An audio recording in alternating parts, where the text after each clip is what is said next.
ang hanap mo nga ay single-attached house and lot na presyong townhouse, yung tipong 12 to 13K lang ang monthly at available sa Pag-ibig Financing, malapit lang sa Manila at syempre malapit lang din sa highway, then don't skip this video dahil sure ako, etong Jasmine single-attached unit na ang unit na para set sa pamilya mo this year 2024. Kaya simulan mo na ang taon na may bagong bahay.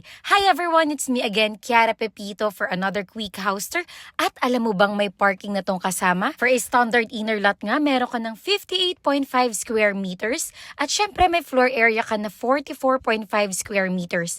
Marami pa tayong available na corner lot and end lot unit kasi kaka-open lang ng ating inventory kaya wag ka nang magpahuli. Basic finish din ang turnover kaya naman mako-customize mo talaga ang interior ng property mo. Provision ka na for 2 bedrooms at syempre pwede mo tong i-expand. May 1 toilet and bath ka na, service area and syempre may 1 carport at may pocket garden area ka pa.